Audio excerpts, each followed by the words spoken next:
And welcome back to the Correspondents on Voice of America. I'm Mil Arcega in Washington. Well, it's hard to believe that we're seeing the closing ceremonies for the Rio Olympics this weekend. But it's been an eventful 2 weeks with a lot of great world-class action, a lot of excitement, and certainly a lot of emotion. We've already seen some of the most dominant names in track and field, in swimming, and in gymnastics, allegedly in their final performances at these Olympics, perhaps the last of their careers. But there's so much more to talk about, so let's just dive right in. And to help me out with that, I'm joined from Rio via Skype by VOA's Parke Brewer. How are you doing there, Parke? Pretty good, man. You can see it's nice and sunny behind us. It's a little bit windy, you always too. have the best backdrops. And joining me in our studio, our very own Sonny Young from the Sunny Side of Sports. You've been very busy, Sonny, but it's good to have both of you on the program. But Sonny, I'm going to start with you. There have been so many memorable moments in these Olympics, but what stands out for you?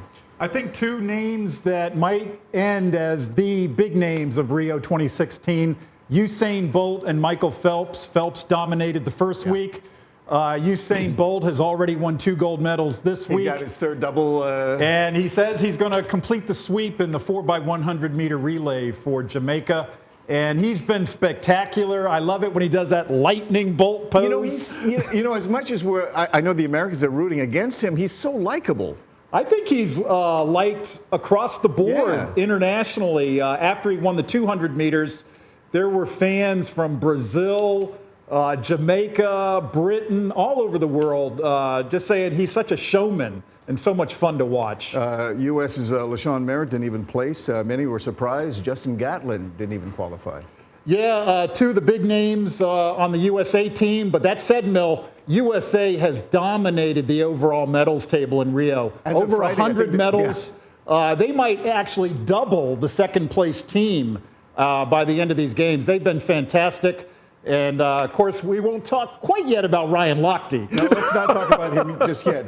But let's talk about another big moment that came in the men's 400. South Africa's Wayde Van Niekirk setting a new world record. In fact, we have a piece of an interview that we got him. I think he had something to say about that particular competition. Let's have a listen. No, it was amazing. I mean, it was quality athletes that I competed against.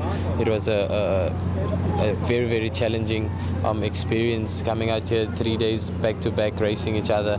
And I'm just grateful that I can tick off the world record under my name. It's a real blessing.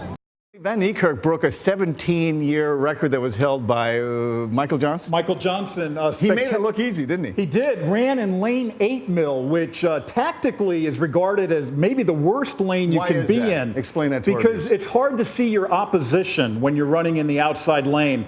Tactically, you want to be in the middle of the track so you can look at each side to see how your opposition is doing. Van Niekirk beat 2 Olympic champions in that race. You mentioned LaShawn Merritt. He beat him, as well as Karani James, another former Olympic champion. Van Niekirk's a great story. He's coached by a 74-year-old Namibian grandmother by the name of Ans Botha. And she was trending after he won the gold medal. There's so many little stories like that, Sonny, and that's why I think you're having such a great time covering these. But I want to get Parke into this conversation. We got to talk about some other stories. Parke, unfortunately, the story that seems to have detracted from these games a lot is a scandal involving the men's swim team, 4 of whom claimed earlier this week that they were robbed at gunpoint. Apparently, that's not what happened. What can you tell us about the latest on that particular story?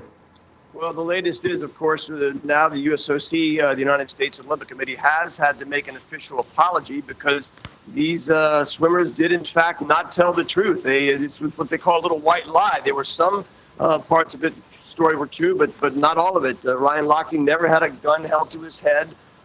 They did, in fact, admit that they destroyed, not completely, but did some vandalism to a bathroom there.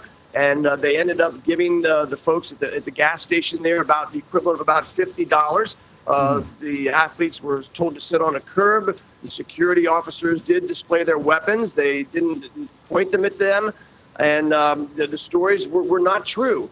And, of course, Ryan Lochte, one of the main ones who had said the gun was held to his head, he left the country on Monday. The others, 2 of them were pulled off the plane, had their passports taken until they gave their depositions. And as they left Rio now, Jack Conger and Gunnar Bentz, they were booed and jeered. They were screamed at, calling them liars, fakes. And it's not a pretty picture here. It's almost understandable, though, Parke. I mean, for weeks there was so much controversy and some fears and concerns about the crime in Rio. And obviously, Brazil has a lot to prove here that, in fact, these sorts of things don't necessarily happen. Are they okay with the U.S. apology, or is it going to take more than that?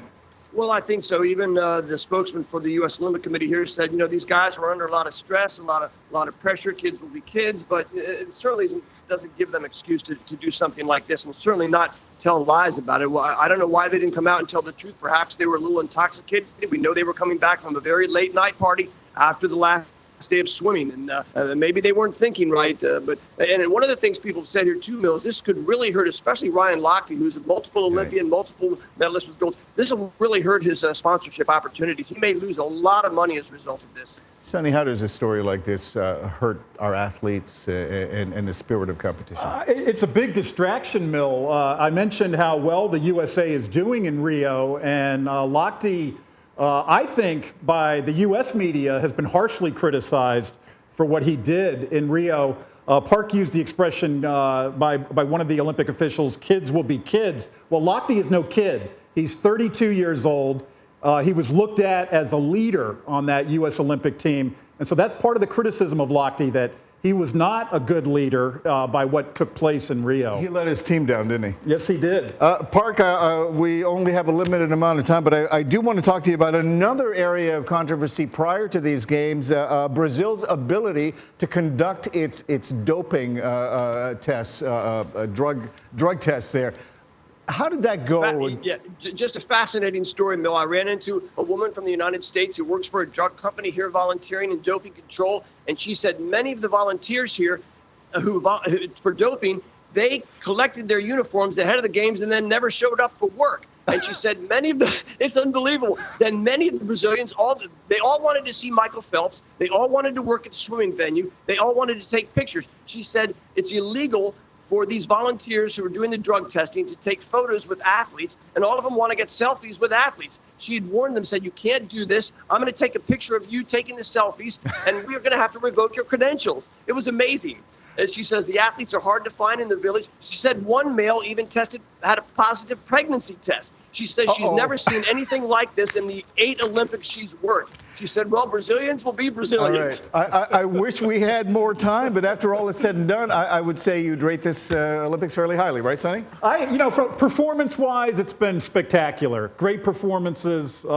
Some of the outside the venue stuff. Lots more to talk about on Sonny's Side of Sports. Thank you, Sonny and Parke. That's our show for this week, but we hope you'll join us again next week for another edition of The Correspondents. Stay up to date with the latest world news at voanews.com. You can also watch our show there. Just click on the Programs tab on the upper right. For now, I'm Mil Arcega in Washington. So long.